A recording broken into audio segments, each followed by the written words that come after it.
એક પ્રશ્ન હતો. પ્રશ્નમાં મેં એવું પૂછ્યું હતું કે ગુજરાત રાજ્યની પ્રાથમિક શાળાઓમાં માત્ર એક શિક્ષકથી ચાલતી કેટલી શાળાઓ છે? એના જવાબમાં સરકારશ્રીએ 1606 શાળાઓ એવી છે ગુજરાતમાં કે જે માત્ર એક શિક્ષકથી ચાલે છે. ચર્ચા દરમિયાન બીજો પ્રશ્ન એ પૂછ્યો કે ભાઈ આ જે 1606 શાળાઓ છે એમાં વર્ગશાળા કેટલી છે અને મુખ્ય શાળા કેટલી છે? કારણ કે વર્ગશાળામાં 1 થી 4 ધોરણ હોય છે અને મુખ્ય શાળામાં 1 થી 8 ધોરણ હોય છે.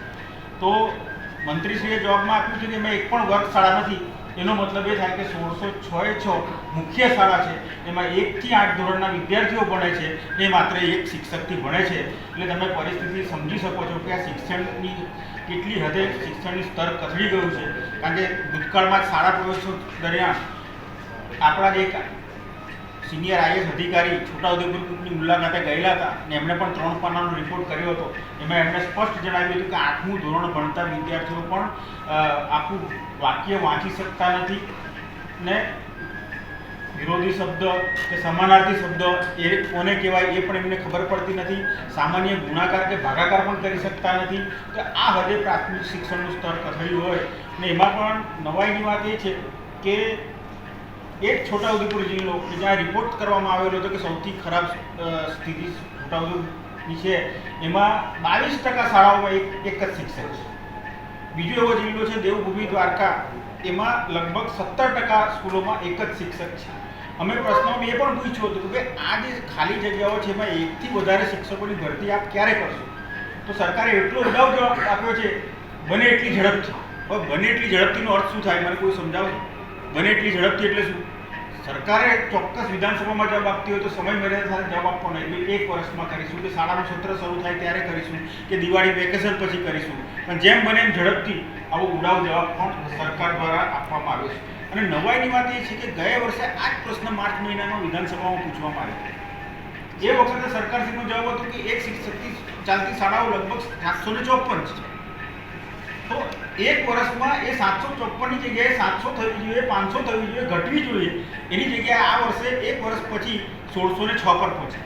એટલે વિચાર કરો કે ગ્રામીણ ક્ષેત્રે એક બાજુ સરકાર શાળામાં ગીતાના પાઠ ભણાવવાની વાત કરે છે અને ગીતાનો સાર લોકોમાં જાય અને લોકો ભગવદ્ ગીતાને અનુસરે એવી સરકારની ઈચ્છા છે. પણ ગીતા વાંચી શકે એ લાયક વિદ્યાર્થીઓ તો બનાવો. એના માટે શિક્ષકોની તો ભરતી કરો.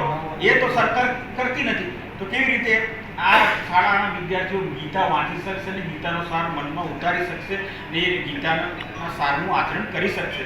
એટલે જે પ્રકારનું જે પ્રાથમિક શાળાને બીજી મહત્ત્વની વસ્તુ એ છે કે અત્યારે પરિસ્થિતિ એવી છે કે પ્રાથમિક શાળામાં કોઈ આચાર્ય બનવા તૈયાર નથી. કારણ કે એને ભણાવવા સિવાયનું એટલી બધી કામગીરી સોંપવામાં આવે છે. ઘણા લોકો આચાર્ય બન્યા એક ડાયાબિટીસ અને બ્લડ પ્રેશર જેવા રોગના શિકાર બની ગયા. ઘણા લોકોએ તો આમાંથી બચવા માટે વહેલું વય મર્યાદા પહેલાંની નિવૃત્તિ લઈ લીધી. આ પ્રકારનું વાતાવરણ આજે ગુજરાતમાં છે. અને હમણાં જ સરકારે એક નવો ફતવો કાઢ્યો છે કે ગુજરાતની તમામ શાળાઓનું પાછલા 5 વર્ષનું ઓડિટ તમારે કરાવવાનું છે. તો ઓડિટ કરાવવા માટે બી શાળાના આચાર્યની જવાબદારી સોંપવામાં આવી છે. પ્રાથમિક શાળામાં જે સીઆરસી અને બીઆરસી છે એ કોન્ટ્રાક્ટર બની ગયા છે. સવાર પડે ને સિમેન્ટનો ભાવ શું છે, સ્ટીલનો ભાવ શું છે, રેતીમાં ક્યાંથી લાવવાની, કપચી ક્યાંથી લાવવાની, ઓરડાનું બાંધકામ અને પછી એના બિલો લખવાના, બિલો મંજૂર કરાવવા જવાના. એટલે ભણાવવા સિવાયની તમામ પ્રવૃત્તિઓ પ્રાથમિક શાળાના શિક્ષકો કરી રહ્યા હોય એનાથી પ્રાથમિક શાળાનું સ્તર એકદમ કથળી ગયું છે. ગુજરાતનું શિક્ષણ ખાડે ગયું છે. પણ સરકાર લાગવાને બદલે ગાજવાનું, વાહી મેળવવાનું વિધાનસભામાં કાર્ય કરી રહી હોય ત્યારે આપના માધ્યમથી આ વસ્તુ લોકો સુધી પહોંચે એવી આપ સૌને વિનંતી.